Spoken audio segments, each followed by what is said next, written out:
বিদ্যালয় পরিদর্শক হয়ে এসেছি নাকিপুর নামক একটি গ্রামে। জায়গাটি উত্তর ২৪ পরগনার প্রত্যন্ত এলাকায় অবস্থিত। স্কুল পরিদর্শন সম্বন্ধীয় কাজকর্ম সেরে বিদ্যালয়ের সেক্রেটারি, এলাকা প্রধানদের সঙ্গে প্রয়োজনীয় কাজকর্মের কথাবার্তা শেষ করতে করতেই বিকেল গড়িয়ে সন্ধে হয়ে যেতে পারে বলে মনে হলো। এছাড়া এখানে বিকেলের পর খেয়া চলাচল বন্ধ হয়ে যায়, সুতরাং এক রাত্রির জন্য আমার নাকিপুর অবস্থান নিশ্চিত। স্কুলের হেডমাস্টার শওকত জামালকে অত্যন্ত অমায়িক এবং সহৃদয় মানুষ বলেই ধারণা হলো। 10টা বাজতে না বাজতেই অধিকাংশ ছাত্র এবং শিক্ষকরা এসে হাজির। শ্রেণীকক্ষ পরিদর্শনের সময় বিভিন্ন ক্লাসের বিভিন্ন ছাত্রকে পাঠ্যসূচির ওপর নানা প্রশ্ন করলাম। উত্তরও পেলাম মোটামুটি সন্তোষজনক। এবার ল্যাবরেটরি পরিদর্শনের কাজ। কেমিস্ট্রি ল্যাবরেটরির যন্ত্রপাতি, সল্ট, অ্যাসিড ইত্যাদি দেখছি। কিছুই প্রায় ঠিক নেই, অত্যন্ত পুরনো এবং ব্যবহারের অযোগ্য। ওখানকার ল্যাবরেটরি অ্যাসিস্ট্যান্ট সিরাজুল ইসলামকে জিজ্ঞাসা করলাম, সিরাজ সাহেব, এইসব দিয়েই কি ছাত্ররা সল্ট অ্যানালিসিস করে? সিরাজুল খানিকটা ম্রিয়মাণ হয়ে জবাব দিল, এছাড়া কি উপায় বলুন? সরকার থেকে যে অনুদান পাওয়া যায় তা দিয়ে টেস্ট টিউব, বিকার, কেমিক্যালস কেনাই প্রতি বছর সম্ভবপর হয়ে ওঠে না। আপনি স্যার একটু ভালো করে রিপোর্ট দিয়ে দেবেন, যাতে অনুদানের টাকাটা সরকার একটু বাড়িয়ে দেন। তার সঙ্গে এমনই সব কথাবার্তা চলছে। এমন সময় জামাল সাহেব এসে বললেন, সিরাজুল, ওসব কথা পরে হবে ক্ষণ। তারপর আমার দিকে তাকিয়ে বললেন, আপনি এতটা পথ এসেছেন, আগে স্নান খাওয়া সেরে বিশ্রাম নেবেন, চলুন। এরপর সিরাজুলকে উদ্দেশ্য করে বললেন, তুমি কদিন ওনার সঙ্গে সঙ্গে থাকবে আর ওর সুবিধে অসুবিধেও দেখবে। প্রত্যেকবারই ইন্সপেক্টররা এলে আমার বাড়িতেই থাকেন, কিন্তু এবার আর আপনাকে নিতে পারছি না স্যার। শুনেছেন বোঝায় আমার ছেলেটা অপ্রকৃতিস্থ। পাগলামিটা আজ ওর কয়েকদিন আবার বেড়েছে। আজ সে তার বউকে কাটারি দিয়ে কোপ দিতে গিয়েছিল। ভাগ্যিস আমাদের কামলাটা সে সময় ওখানে হাজির ছিল। সে ছেলেকে ধরে পেলে তাই রক্ষে। এরপর দড়ি দিয়ে তার হাত পা বেঁধে দেয়। এখনও সে সেই অবস্থায় পড়ে আছে। খাওয়া দাওয়া করছে না, তার বউটা খালি কান্নাকাটি করছে। অবশ্য এর মধ্যে রান্নাবান্না সেই সবই করেছে। আজ আমার বাসায় আপনার দাওয়াত রইল। সিরাজুল ইসলামই নিয়ে যাবে আপনাকে। আমি তাহলে এখন চলি, দুপুরবেলায় দেখা হবে। এই বলে তিনি চলে গেলেন। আমি তার গমনপথের দিকে তাকিয়ে রইলাম। তিনি চলে যাওয়ার পর সিরাজুল বলল, আপনি তাহলে স্যার স্নানাদি সেরে নিন, আমি ততক্ষণ বাড়ি থেকে ঘুরে আসি। তারপর দুজনে একসঙ্গে হেড স্যারের বাড়ি যাব, কেমন?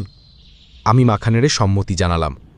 সিরাজুল চলে যেতেই একটা অমূলক আতঙ্ক আমায় পেয়ে বসল। মনে হলো আমার ঘরে আমি ছাড়া অন্য কেউ রয়েছে। তার নিঃশব্দ উপস্থিতি টের পাচ্ছি। আমার মনে হলো পাশেই সিরাজুল দাঁড়িয়ে। কিন্তু তা কি করে হবে? আমি পাশ ফিরে তাকাতেই স্পষ্ট দেখলাম সিরাজুল আমার দিকে তাকিয়ে কেমন অদ্ভুতভাবে হাসছে। এই দেখে প্রচণ্ড ধমক দিলাম তাকে, কিন্তু পরক্ষণেই দেখলাম ঘরে কেউ নেই। দরজা খুলে বাইরে বেরোতেই দেখি দূরে মাঠের ওপর দিয়ে সিরাজুল হেঁটে যাচ্ছে, হাতে ঝোলানো একটা মোড়ক। সে অবশ্য আমাকে আগেই বলে রেখেছিল যে সে হেডমাস্টারের বাসায় কিছু জিনিসপত্র পৌঁছে দিয়ে আর নিজের ঘরেও একটা মোড়ক কিনে দেবে। আরও বলেছিল যে তার দেরি হবে না, কারণ মোড়ক কাটাকুটি করবে তার কামলা সুনু মিয়া। সে হেড স্যারের বাড়ি দাওয়াত খাবে, আর বাড়ির লোকজন যাতে কিছু ভালো খাবার খায় তার জন্য এই ব্যবস্থা। আমার অনুমতি নিয়ে সে চলে গেল। সে চলে যাওয়ার পর ঘরের মধ্যে একা থাকতে আমার কেমন যেন ভয় ভয় করতে লাগলো। বারান্দায় এসে বসলাম। বাইরে অলস দৃষ্টি মেলে দিয়ে কি যেন ভাবতে ভাবতে অন্যমনস্ক হয়ে গিয়েছিলাম। সিরাজুলের ডাকে বাস্তবে ফিরে এলাম। সে বলল, চলেন চলেন, অনেক বেলা হয়ে গেল, আপনার নিশ্চয় খুব খিদে লেগেছে। আমি স্কুল বাড়ির ওই কামরা থেকে বের হওয়ার জন্য বললাম, হ্যাঁ হ্যাঁ, চল চল। পথ চলতে চলতে সিরাজুল আমার থেকে বেশ খানিকটা এগিয়ে যেতে থাকল। আমি যত জোরেই হাঁটি না কেন, কেবলই পিছিয়ে পড়তে থাকলাম। একসময় হাঁপাতে হাঁপাতে বললাম, আর কত দূরে সিরাজুল? আমার কথার উত্তর না দিয়ে সে মুচকি মুচকি হাসতে থাকল। একসময় একটি বাড়ির কাছে এসে বলল, স্যার, এই হলো শওকত সাহেবের ঘর, তবে এখনই আমাদের ঢোকা উচিত হবে না। আগে আমি গিয়ে ভেতরের হালচালটা দেখে আসি। আমি তাল নারকেল সুপারি গাছে ঘেরা বাড়িটির দিকে তাকিয়ে থাকতে কেমন যেন অন্যমনস্ক হয়ে গিয়েছিলাম। দেখি সিরাজুল হন্তদন্ত হয়ে বাড়ি থেকে বেরিয়ে আসছে। কাছে এসে বলল, স্যার, হেড স্যারের ছেলেটা আজ সকাল থেকেই ক্ষেপে উঠেছিল, তবে আমি যেতেই সে শান্ত হয়ে পড়ে। এখন সে মেঝেতে শুয়ে ঘুমোচ্ছে, আর কোনো ভয় নেই, চলুন। সিরাজুল আমাকে হেড স্যারের ঘরে বসিয়ে দিয়ে বলল, আপনি স্যারের সঙ্গে গল্পগুজব করুন, আমি ঘণ্টাখানেকের মধ্যে আসছি। সিরাজুল চলে যেতেই আবার সেই অজানা আতঙ্ক আমায় পেয়ে বসল, কিন্তু তা বেশিকাল স্থায়ী হলো না। হেড স্যার আসতেই তা দূর হলো। বসে বসে তার সঙ্গে গল্পগুজব করছি, এমন সময় একটা তরুণী বধূ আমাদের চা জলখাবার দিয়ে গেল। বউটি বেশ সুন্দরী, কিন্তু বিষাদ প্রতিমা। শওকত সাহেব বললেন, এই আমার পুত্রবধূ। বৌরাটি শুধু রূপবর্তীই নয়, অশেষ গুণবতী। কিন্তু নসিবটা দেখুন, স্বামীর তো এই অবস্থা। আগে ওরা কলকাতায় থাকত। আমার ছেলে সেখানে একটা রাষ্ট্রায়ত্ত ব্যাংকে চাকরি করত। ওদের ছুটিছাটা তেমন নেই তো, তাই সব সময় আসতে পারত না। আর এলেও সকালে এসে পরদিন সকালেই চলে যেত। মাস দুয়েক আগে ছেলে 10 দিনের ছুটি নিয়ে বাড়ি এলো। তখনও আমার ছেলে খুবই ভালো, মানে পাগলামির কোনো লক্ষণই ছিল না। এখানে আসার পর সিরাজুলের সঙ্গে খুব বন্ধুত্ব হয়ে গেল। তার সঙ্গেই এখানে ওখানে ঘুরে বেড়ায়। বউবা আমাকে একটিও সময় দেয় না। কোথায় যায় জিজ্ঞাসা করলে তারও কোনো সদুত্তর দেয় না। ওই সময় থেকেই ছেলের মধ্যে প্রথম পাগলামির লক্ষণ দেখা দিতে থাকে। আমরা কথা বলছি, এমন সময় একটা শুকনো ঘূর্ণিবাতাস প্রবল বেগে ঘরের মধ্যে ঢুকে পড়ে ক্যালেন্ডারের পাতা, বই, কাগজপত্র লণ্ডভণ্ড করে দিল। হেডসেট চিৎকার করে উঠলেন, ময়নার মা, শিগগিরই দরজা জানালা বন্ধ কর, ঝড় উঠেছে। কিন্তু কোথায় কি?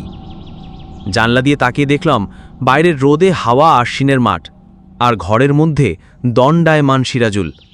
হেডমাস্টার মশাই তাকে দেখে বললেন, তুমি এতক্ষণ কোথায় ছিলে? মেহমানকে কতক্ষণ অভুক্ত রাখবো বলো? ওনার নিশ্চয়ই খুব খিদে পেয়েছে। যদিও আমার খুবই খিদে পেয়েছিল, কিন্তু তবুও বললাম, না না, আমার জন্য ব্যস্ত হবেন না, একটু বেলা করে খাওয়াই আমার অভ্যেস। শওকত সাহেবও অন্দরমহলে গেলেন বোধহয় পরিবেশনের তদারকি করতে। আমি একটি সাময়িক পত্রিকার পাতা উল্টোতে থাকলাম, আর এই সময় সেই ভয়ের অনুভূতিটা আবার আমাকে পেয়ে বসল। মনে হলো কোনো অশরীরই ঠিক আমার পেছনে দাঁড়িয়ে আছে। আমি উঠে দাঁড়িয়ে চারিদিকে ভয়ের কারণ অনুসন্ধান করতে থাকলাম। এই সময় দেখি ঘরের কোণে দাঁড়িয়ে সিরাজুল, চোখে মুখে তার পৈশাচিক উল্লাস। আমি প্রচণ্ড রেগে গিয়ে তাকে বললাম, তুমি এখানে কি করছো, যাও। এই কথা বলেই বুঝলাম কাজটা করা ঠিক হলো না। কিন্তু আমি এতটাই ভয় পেয়ে গিয়েছিলাম যে তখনও আমার হাত পা থরথর করে কাঁপছিল। হেড স্যারের পুত্রবধূর রান্নার হাত চমৎকার, প্রত্যেকটা পদই খুব ভালো হয়েছিল। বেশ তৃপ্তি করে খেলাম। খাওয়া দাওয়া সমাপ্ত হবার পরই হেডমাস্টার মশাই চিৎকার করে সিরাজুল ইসলামকে ডাকতে থাকলেন। আমি বললাম, চলুন না স্যার, আমরা দুজনে যাই। আপনার ছেলেকে দেখার কৌতূহল দমন করতে পারছি না, আর ও তো হাত পা বাঁধা অবস্থায় রয়েছে। গিয়ে দেখি একটা 27-28 বছরের ছেলে মাটিয়ে শুয়ে পড়ে চিৎকার করছে, তার মুখ দিয়ে ফেনা গড়াচ্ছে। চোখের দৃষ্টি অনেক দিনের উপবাসে থাকা পশুর মতো। আমাদের দেখে সে আরও হিংস্র হয়ে উঠল। মনে হলো তার হাত পায়ের বাঁধন ছিঁড়ে সে আমাদের আক্রমণ করবে। আতঙ্কে আমার শরীর যেন পাথর হয়ে গেল। হঠাৎ কোথা থেকে সিরাজুল এসে তাকে স্পর্শ করতেই তার ক্রোধের উপশম হতে থাকল এবং একসময় সে নিস্তেজ হয়ে পড়ল। আমি হেড স্যারকে বললাম, ডাক্তার নিশ্চয় অনেক দেখিয়েছেন, তো তারা কি বলছে? মশাই, কোনো চিকিৎসা পদ্ধতিই বাদ দিইনি। অ্যালোপ্যাথি, আয়ুর্বেদ, ইউনানি, হোমিওপ্যাথি, হেকিমি, সব, এমনকি মন্ত্রতন্ত্র, ঝাড়ফুঁক, মাদুলি তাবিজও করেছি। ওঝা, গুণিন, পীর, ফকির, সাধু, সন্ন্যাসী, তাও বাদ দিইনি, কিন্তু কিছুতেই কিছু হয়নি। একমাত্র সিরাজুল ওর কাছে যখন থাকে তখনও কিছুটা ভালো থাকে। সে তো আমি দেখলাম। আমার আর এক দণ্ডও সেখানে থাকতে ভালো লাগছিল না। বললাম, স্যার, যাই স্কুল বাড়িতে গিয়ে বিশ্রাম নেই। তিনি মিজানুর নামের এক যুবককে ডেকে প্রয়োজনীয় নির্দেশ দিলেন। সে আমাকে সাইকেলে করে আমার সাময়িক আস্তানা সেই স্কুল বাড়িতে পৌঁছে দিল। এই ঘরে আগে রোমেন বাবু বলে এক শিক্ষক থাকতেন। ঘরটি বিদ্যামনের ঠিক পেছন দিকে বলে স্কুল ছাত্রদের হইচই গণ্ডগোল তেমন অসুবিধায় ফেলল না। শুয়ে শুয়ে ভাবতে থাকলাম, অজ পাড়াগায়ে এমন পরিবেশে কিভাবে রাত কাটাবো। এখন যা হোক, এতগুলো ছাত্র, শিক্ষকরা আছেন, জীবনের স্পন্দন আছে। কিন্তু স্কুল ছুটির পর এমন সময় একটা দুর্গন্ধ পেলাম বলে মনে হলো। ঘরে কেমন একটা দমবন্ধ করা পরিবেশ। এইবার একটা গোঙানির মতো শব্দ শুনতে পেলাম। সেই শব্দ শুনে আমার এমন ভয় হলো যে মনে হলো আমার হৃৎপিণ্ডের ধুকপুকুনি এখনই স্তব্ধ হয়ে যাবে। এরপর চৌকির নিচ থেকেও খুটখাট শব্দ পেলাম। কিন্তু আমার যুক্তিবাদী মন বলল, এতে ভয়ের কি আছে? চারিদিকে যা জঙ্গল, হয়তো ভামবিড়াল বা ওই জাতীয় কোনো প্রাণী ইঁদুর ধরার জন্য চৌকির নিচে ঢুকেছে। কিন্তু একটা অন্তত লাঠি ছাড়া প্রাণীটার মুখোমুখি হওয়া উচিত হবে না। এমন সময় দরজার দিকে চোখ গেল। দেখলাম সেখানে একটা খিল রয়েছে। আমি চৌকি থেকে নেমে সেই খিলটা হাতে নিলাম। এইবার চৌকিটার নিচে কি আছে দেখার জন্য টর্চের আলো ফেলতেই দেখলাম সেখানে 4 পেয়ে জন্তুর মতো ওত পেতে বসে থাকার ভঙ্গিতে বসে আছে হেডমাস্টার মশাইয়ের বড় ছেলে। মুখ দিয়ে তার লালা ঝরে পড়ছে। ফাঁক করা 2 ঠোঁটের মাঝখানে সাদা সাদা ধারালো দাঁতের আভাস। এই দেখে আমি নিথর নিস্পন্দ হয়ে গেলাম। সারা শরীর জুড়ে প্রচণ্ড এক দুর্বলতা অনুভব করলাম। মনে হলো আমার চেতনা লোপ পেতে চলেছে। কিন্তু আমার সচেতন মন এই ঘর সেই মুহূর্তেই ছাড়ার নির্দেশ দিয়েছিল। দেহের সমস্ত শক্তি এক করে আমি দরজার দিকে এগিয়ে গেলাম আর দেখলাম বন্ধ 2 পাল্লায় পিঠ দিয়ে দাঁড়িয়ে সিরাজুল ইসলাম, মুখে তার ক্রূর কুটিল হাসি। আমার বেশ মনে আছে, ঘরে ঢুকেই আমি দরজায় ছিটকিনি লাগিয়ে দিয়েছিলাম। তাহলে বন্ধ ঘরে কখন কিভাবে সিরাজুল ঢুকল? আমি যখন এইসব 7-5 ভাবছি, তখন দেখলাম সে ধীরে ধীরে আমার দিকে এগিয়ে আসছে। আমি আতঙ্কে প্রচণ্ড চিৎকার করে উঠে মেঝেতে পড়ে গেলাম। আমার চেতনা লোপ পেল। যখন আমার জ্ঞান ফিরে এলো, দেখি আমার চারপাশে বেশ কিছু লোকজন দাঁড়িয়ে। তাদের মধ্যে হেডমাস্টার শওকত ইসলাম, সিরাজুল, মিজানুর রহমান, গ্রামের চৌকিদার ঘনসুমিয়া, পঞ্চায়েত প্রধান সরতা জাজিজ। তাদের সেবা শুশ্রূষায় আমি স্বাভাবিক অবস্থায় ফিরে এলাম। দেহে খানিকটা বল পেলাম। আমি হেডস্যারকে বললাম, আমায় স্টেশনে ফিরে যাওয়ার ব্যবস্থা করে দিন আর কাল পরীক্ষা স্থগিত রাখার নোটিশ দিয়ে দিন। পরবর্তী এক্সটার্নালে সে পরীক্ষা ও ভাইবা নেবেন। আর আমার সঙ্গে সিরাজুল ব্যতীত অন্য কাউকে দিন যে আমাকে ট্রেনে উঠিয়ে দেবে। এই ঘটনার পর অনেক দিন কেটে গেছে, কিন্তু তার স্মৃতি আমার মানুষপটে আজও অমলিন। এবার আমার জীবনের আরও একটি ঘটনা আপনাদের সাথে শেয়ার করব, শুনে নিন।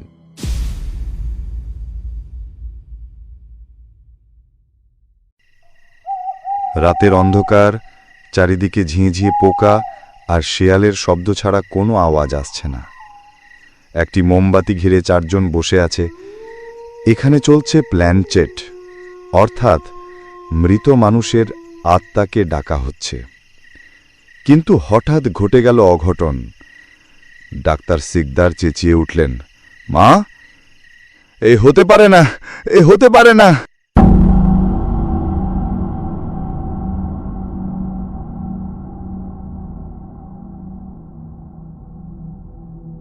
ধাতকাঠি বেস ক্যাম্পে সন্ধ্যার পরে আর কিছু করার ছিল না।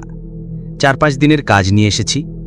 জিওলজিক্যাল সার্ভে অব ইন্ডিয়ার পক্ষ থেকে সিংভূম কপার বেল্টে তামার খনি অনুসন্ধানের কাজ কীরকম চলছে সে সম্পর্কে খোঁজ খবর করে খবরের কাগজে গোটা কয়েক প্রবন্ধ লিখতে হবে। জায়গাটা টাটানগর রেল স্টেশন থেকে মাইল 5 দূরে, পাহাড় আর শালমহুয়ার জঙ্গলে ঢাকা। আশেপাশে লোকালয়ের চিহ্ন নেই। কয়েক একর জায়গা নিয়ে মিলিটারি ব্যারাকের মতো কতগুলি কোয়ার্টার্স, মাটির দেওয়াল, খড়ের ছাউনি। 2 জন জিওলজিস্ট ফ্যামিলি নিয়ে থাকেন। এছাড়া থাকেন নানা শ্রেণীর আরও কয়েকজন কর্মচারী। কলকাতা থেকে মোবাইল ফিল্ড ল্যাবরেটরির লোকজনেরা এলে তাঁদেরও থাকার ব্যবস্থা আছে। সকালবেলা উঠে সিনিয়র জিওলজিস্ট তুষার রায়ের সঙ্গে জিপে করে বেরিয়ে যেতাম। কোনোদিন খারশোয়াল হয়ে সেলাইকেলা, কোনোদিন বা রাখারোম হয়ে সুরদা, মুসাবনি, পাথরগড়া। সঙ্গে থাকতেন ড্রিলিং ইঞ্জিনিয়ার সুকুমার সামন্ত। আমাকে ওরা দেখাতেন মাঠের মধ্যে কিংবা জঙ্গলের ভিতর অস্থায়ী তাঁবু খাটিয়ে ড্রিলিং ইউনিট কিভাবে কাজ করছে। মাটিতে বোর হোল করে রিগ মেশিন দিয়ে মাটির ভেতরকার তামার নমুনা কেটে কেটে ওপরে তোলা হচ্ছে। নমস্কার, ভৌতিক টক উইথ সন্দীপের নতুন এপিসোডে আজ শুনছেন হাড় হিম ভূতের গল্প। আপনি নতুন হলে অবশ্যই আমাদের এই চ্যানেলকে সাবস্ক্রাইব করবেন। আসুন শুনে নি গল্পের পরবর্তী অংশ।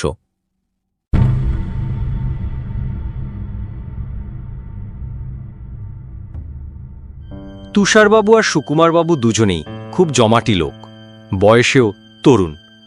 আমাকে নানান মজার কথা বলে মাতিয়ে রাখতেন।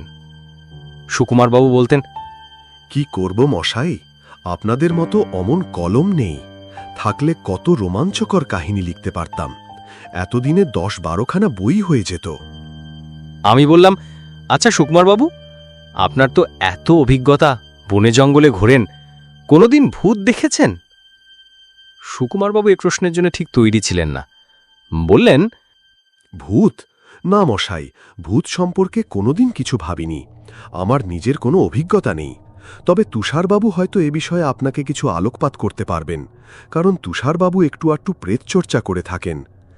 এসব কথা হচ্ছিল আমার ধাতকাঠি আসার দ্বিতীয় দিন। সেদিন আমরা জিপে করে ঘাটশিলার দিকে চলেছি। মৌভাণ্ডার কপার প্ল্যান্ট দেখে যদুগোড়া ইউরেনিয়াম প্ল্যান্টের ম্যানেজারের সঙ্গে বিকেলে চা খাবো এই প্রোগ্রাম। এদিন আমাদের আরও একজন নতুন সঙ্গী, মোবাইল ল্যাবরেটরির কেমিস্ট ডক্টর জগদীশ শিকদার। সুকুমারবাবুর কথা শুনে আমি রোমাঞ্চের গন্ধ পেয়ে লাফিয়ে উঠলাম। তুষার রায় আমার বাঁ পাশে বসে। আমি বললাম, কি তুষারবাবু, আপনি প্রেতচর্চা করেন নাকি? তুষারবাবু বললেন, সুকুমারের কথা ছেড়ে দিন। কেন ছেড়ে দেব, কেন? চ্যাটার্জি সাহেবকে তোমার সেসব অভিজ্ঞতার কথা বলো না তুষার, উনি গল্পের ভালো প্লট পাবেন। আমি বললাম, হ্যাঁ বলুন না। তুষারবাবু বললেন, না, তেমন কিছু বলার মতো নয়। জিওলজিস্টের কাজ জানেন তো, বছরের অধিকাংশ সময় জঙ্গলে জঙ্গলে কাটে। সন্ধ্যের পর কিছু করার থাকে না, সময় কাটাবার জন্য প্ল্যানচেট করতাম। কেমিস্ট ডক্টর শিকদার পিছনের সিটে বসেছিলেন। বলে উঠলেন, প্ল্যানচেট? আপনি বৈজ্ঞানিক হয়ে এইসব আজগুবি ব্যাপারে বিশ্বাস করেন? তুষারবাবু বললেন, হ্যাঁ করি, কারণ আমি নিজে প্ল্যানচেটে অনেক আত্মাকে এনেছি। ছোটবেলা থেকে প্ল্যানচেট করা দেখে আসছি। আমার ঠাকুমা নিয়মিত প্ল্যানচেট করতেন, ওর কাছেই প্রথম প্ল্যানচেট করা শিখি। আর আমি কেন, প্ল্যানচেট সম্পর্কে বড় বড় লোক অনেক কথা লিখে গেছেন। রবীন্দ্রনাথ ঠাকুর একসময় নিজে নিয়মিত প্ল্যানচেট করেছেন। আমি সুযোগ পেয়ে বলে উঠলাম, দেখুন, ধাত কাটিতে আমারও সন্ধ্যের পর কিছু করার থাকছে না। আপনাদের ইলেকট্রিসিটিরও ভোল্টেজ এত কম যে পড়াশোনাও করতে পারি না। আজ রাত থেকে প্ল্যানচেটের আসর বসান না? সুকুমার সামন্ত বললেন, হ্যাঁ হ্যাঁ, তুমি আর আপত্তি করো না তুষার, চ্যাটার্জি সাহেব এসেছেন, ওকে দেখিয়ে দাও। তুষারবাবু বললেন, আগেই বলেছি, আমার ঠাকুমার কাছ থেকে প্ল্যানচেট করতে শিখি প্রথম। ঠাকুমা তখনকার দিনের বেথুন কলেজের গ্র্যাজুয়েট। ওর ছোট মেয়ে, মানে আমার ছোট পিসি, হঠাৎ মারা যাওয়ার পরে ঠাকুমা প্ল্যানচেটে মেয়ের সঙ্গে কথাবার্তা বলতেন। সেই ঠাকুমা মারা গেলেন, তখন আমি ক্লাস 8-এ পড়ি। আমিও আমার শেষদা ঠাকুমাকে খুব ভালোবাসতাম। মাঝে মাঝে ছাদে গিয়ে দুজনে প্ল্যানচেটে ঠাকুমাকে ডাকতাম। আমাদের সঙ্গে অনেক গল্প করতেন ঠাকুমা, অধিকাংশই সাংসারিক কথাবার্তা। বাড়ির সবাইকে কেমন আছে খোঁজ নিতেন। আমিও শেষদা পরীক্ষা দিয়ে জিজ্ঞাসা করতাম, আমরা পাশ করতে পারবো তো ঠাকুমা? ঠাকুমা বলতেন, পাশ হবে, তবে বড্ড ফাঁকি দিচ্ছিস পড়াশোনায়। সেই সময় আমার প্রাণের বন্ধু ছিল বিমান বলে আমাদের ক্লাসের একটি ছেলে। কিন্তু কি একটা ব্যাপার নিয়ে আমাদের দুজনের মধ্যে খুব মনোকষাকষি হয়ে গেল। আমাদের কথা বন্ধ, মন খুব খারাপ এই জন্য। রাতে ঠাকুমাকে এ কথাটা জিজ্ঞাসা করব ভাবলাম। কথাটা হলো, ঠাকুমা, বিমান কি আমায় ভালোবাসে? কিন্তু কিছুতেই কথাটা জিজ্ঞাসা করতে পারলাম না। হঠাৎ দেখি আমার কলমে সরসর করে লেখা ফুটে উঠেছে, তারা, আমার ডাকনাম। তোকেও সত্যি ভালোবাসছে। আমার হাত থেকে কলম পড়ে গেল, গা শিরশির করে উঠল। সেজো জিজ্ঞাসা করল, এই তারা, কি হলো তোর? কি জিজ্ঞাসা করেছিলি ঠাকুমাকে? আমি কোনো জবাব দিতে পারলাম না। শেষ পর্যন্ত অনেক পীড়াপিড়িতে তুষারবাবু প্ল্যানচেটের আসর বসাতে রাজি হলেন। অতএব সন্ধ্যের কিছু পরে আমার ঘরে এসে হাজির হলেন সবাই।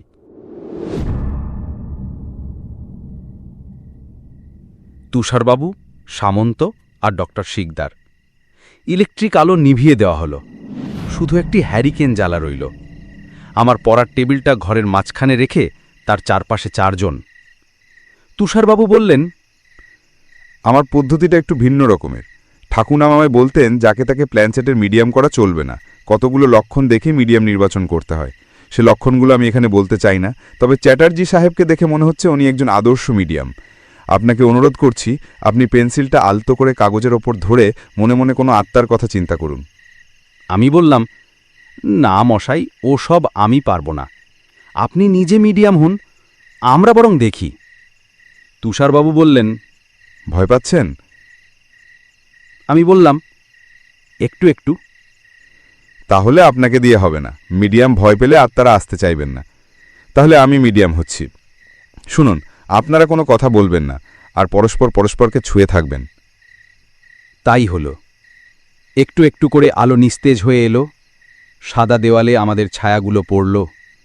পাছে বাইরের আলোর ছটা এসে ঢোকে, এজন্য জানালাগুলোও বন্ধ। কোথাও জীবনের কোনো স্পন্দন আছে বলে মনে হলো না। শুধু বাইরে থেকে ঝিঝি পোকার অশ্রান্ত আওয়াজ কানে এসে বিঁধতে লাগল। তুষারবাবুর হাতে একটি কৌটোর ঢাকনি ত্রিভুজের মতো করে কাটা, মাঝখানে ফুটো করে একটি পেন্সিল বসানো, সেটা আলতো করে ধরা। একটু পরে দেখলাম ঢাকনিটা নড়ে উঠল। তুষারবাবুর মুখ শক্ত হয়ে উঠেছে, চোখের দৃষ্টি পাথরের মতো। ওর পেন্সিল নড়ে উঠল। কে? খসখস করে লেখা ফুটে উঠল, আমি। ঠাকুমা, কেমন আছো? ভালো। তুই এতদিন আমায় কি করে ভুলে আছিস তারা? আর তোমাদের কষ্ট দিতে ভালো লাগে না ঠাকুমা। কি কষ্ট বলছিস তারা? তুই ডাকবি বলে কতদিন ঘোরাঘুরি করেছি তা জানিস? তুমি আমায় এখনো আমাকে খুব ভালোবাসো ঠাকুমা, তাই না? ওমা, বাসবো না? তুই তো ছিলি আমার সবচেয়ে নেওটা। হ্যাঁ রে, তোর শেষদা কি করছে? দুর্গাপুরে আছে ঠাকুমা। শেষদার গত মাসে একটি মেয়ে হয়েছে। আহা, বেঁচে পড়তে থাক সব। তোর মন খুব খারাপ, তাই না রে? ও নিয়ে মিছিমিছি মন খারাপ করিস না, ওটা হবে না, তোর ভাগ্যে নেই। আমি দেখলাম শেষের কথাগুলো তুষারবাবু কিছুতেই ভালো করে লিখতে পারছেন না, যেন কোনো অদৃশ্য শক্তির সঙ্গে সংগ্রাম করছেন। লেখা যেই শেষ হলো, অমনি তার হাত থেকে পেন্সিলটা পড়ে গেল। তিনি মাথা নিচু করে বসে পড়লেন। কি হলো, কি হলো ও তুষারবাবু? তুষারবাবু বিস্ফারিত দৃষ্টিতে সকলের দিকে তাকালেন, তারপর বললেন, আশ্চর্য, এবারও ঠাকুমা সব জেনে ফেলেছেন। কি জেনে ফেলেছেন? সামন্ত প্রশ্ন করল। আমার একটা অত্যন্ত ব্যক্তিগত সমস্যার কথা, গত 5-6 মাস ধরে, যার জন্য উদ্বেগের মধ্যে দিন কাটাচ্ছি। লুকিয়ে লুকিয়ে একটা চাকরির পরীক্ষা দিয়েছিলাম। খুব আশা ছিল চাকরিটা পাবো, কিন্তু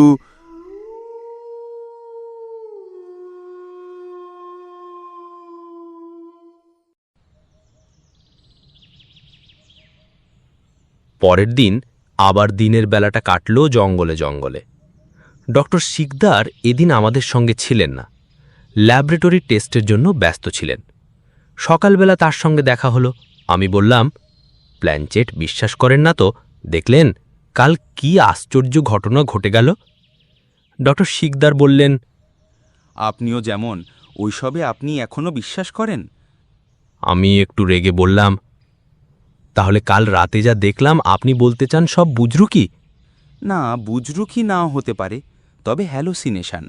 মানুষ যা শুনতে ইচ্ছা করে, অবচেতন মনের কাছ থেকে সেই জবাবই পায়, আর সেটাই লেখা হয়ে যায়। মানুষের মৃত্যুর পর তার কোনো অসদেরই অস্তিত্ব থাকতে পারে না। আমি ক্ষীণ কণ্ঠে বলার চেষ্টা করলাম, অশরীরী অস্তিত্বের নানান ঘটনার কিন্তু আমি সাক্ষ্য পেয়েছি। ডক্টর শিকদার বললেন, আপনি পেতে পারেন, আপনি গালগল্প লেখেন, অলৌকিকে বিশ্বাস না করলে আপনাদের চলে না। আমি বৈজ্ঞানিক লোক, বিজ্ঞান ও যুক্তিতর্ক ছাড়া কিছু মানতে চাই না। আচ্ছা, আমায় উনি মিডিয়াম হতে তো বললেন না, দেখতাম আমার হাত দিয়ে ওসব লেখা আসতো কিনা। আমি বললাম, বেশ তো, আপনি আজ মিডিয়াম হন না? ডক্টর শিকদার বললেন, আমাকে হতে দিলে তো, দেখলেন না তুষারবাবু সে কথা তুললেনই না। পরদিন রাতে আবার প্ল্যানচেটের আসর বসল। আমি বললাম, তুষারবাবু, ডক্টর শিকদার আজ মিডিয়াম হতে চান, আপনার আপত্তি আছে? তুষারবাবু একবার ডক্টর শিকদারের আপাদ মস্তক দেখে নিলেন, তারপর বললেন, মনে হচ্ছে মিডিয়ামের পক্ষে উনি উপযুক্ত নন। ডক্টর শিকদারের মুখের কোণে উপহাসের হাসি দেখা গেল। তিনি বললেন, আমি তো আপনাকে আগেই বলেছিলাম উনি আমায় মিডিয়াম হতে রাজি হবেন না। তুষারবাবু বললেন, ডক্টর শিকদার, আপনাকে মিডিয়াম হতে দিলে কতগুলি লক্ষণ আমাদের মিলিয়ে দেখতে হয়। আরে রাখুন ওইসব লক্ষণ, আমায় করতে চান না তাই বলুন।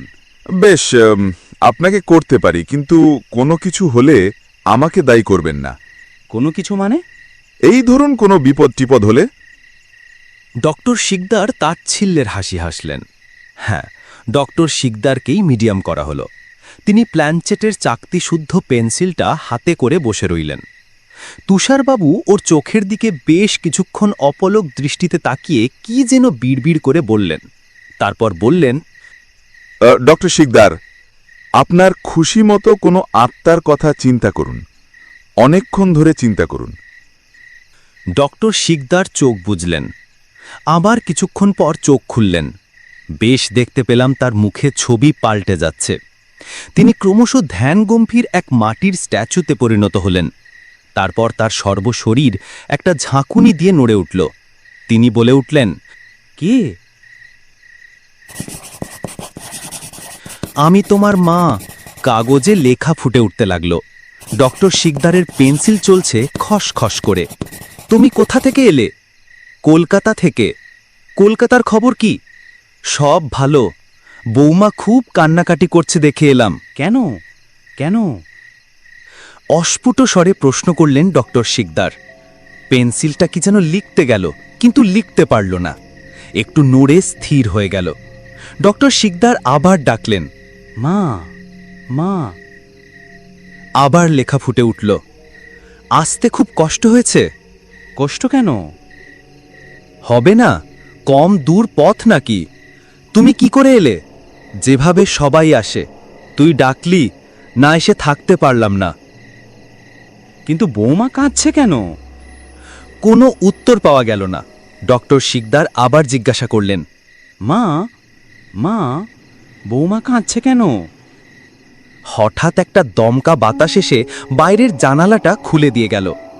দপ দপ করে নিভে গেল হ্যারিকেনটা। টেবিলটা প্রবল জোরে নড়ে উঠল।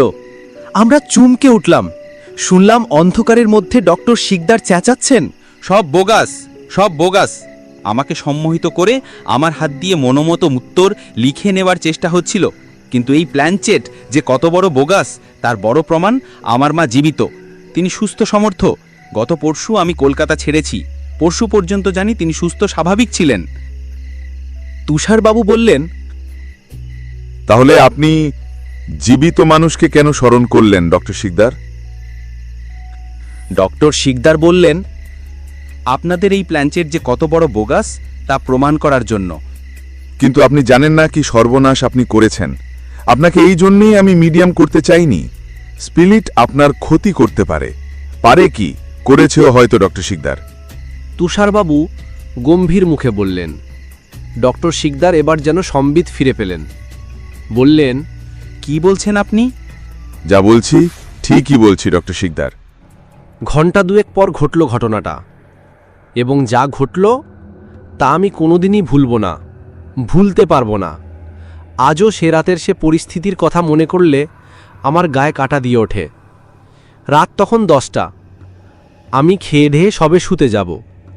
2 ঘন্টার আগেকার ঘটনাটা তখনও চোখের সামনে ভাসছে। ডক্টর শিকদার প্ল্যানসেটের পর থেকে আরও অবিশ্বাসী হয়ে উঠেছেন। আমাকে অনেকবার বলেছেন, কেমন দেখলেন তো ব্যাপারটা? জীবন্ত মানুষ চলে এলো আপনাদের এই প্ল্যানসেটে। কিন্তু তখনও ডক্টর শিকদার জানতেন না নিয়তি তার জন্য কি প্রস্তুত করে রেখেছে। রাত 10টা নাগাদ একটা আর্তনাদ শুনে চমকে উঠলাম। ডক্টর শিকদার চিৎকার করছেন। না না, এই হতে পারে না। চিৎকার শুনে বেস ক্যাম্পের সব লোক ছুটে এসেছে তার ঘরের সামনে। ভিড় জমে গেছে। ভিড় ঠেলে ভেতরে ঢুকে দেখি ডক্টর শিকদার চিৎকার করছেন, এ হতে পারে না, এ হতে পারে না। তুষারবাবু ঘরের একপাশে দাঁড়িয়ে ডক্টর শিকদারকে সান্ত্বনা দিচ্ছেন। তুষারবাবুকে বাইরে ডেকে নিয়ে এলাম কি হয়েছে জিজ্ঞাসা করতে। তুষারবাবু বললেন, আমাদের এখানে ফোন নেই, কলকাতার সঙ্গে কোনো জরুরি কথাবার্তা থাকলে 2 মাইল দূরে অ্যাটমিক মিনারেলস ডিভিশনের অফিসে ফোন আসে। ওখান থেকে মেসেঞ্জার দিয়ে খবর পাঠিয়ে দেওয়া হয়। কিছুক্ষণ আগে ওখানে ডক্টর শিকদারের বাড়ি থেকে এক জরুরি ট্রাঙ্ক কল এসেছে। ট্রাঙ্ক কল করেছিলেন মিসেস শিকদার। ঘণ্টা 2 আগে ডক্টর শিকদারের মা তার বাড়ির সামনে লরি চাপা পড়ে মারা গিয়েছেন। ওই সময় রাস্তায় যাবার কোনো প্রয়োজন ছিল না তার। হঠাৎ কি খেয়াল হলো, বললেন, আমি একটু অরুণদের বাড়ি থেকে আসছি। অরুণ হলো ওদের এক প্রতিবেশী। রাস্তায় যেই নেমেছেন অমনি লরি এসে। তুষারবাবু বললেন, টাইমটা ঠিক 2 ঘন্টা আগে। যখন ডক্টর শিকদার প্ল্যান চেটে বসেছিলেন ঠিক তখনই। আমি তখনই মনে মনে আশঙ্কা করেছিলাম এমন একটা কিছু ঘটবে। আমি তখনই আশঙ্কা করেছিলাম।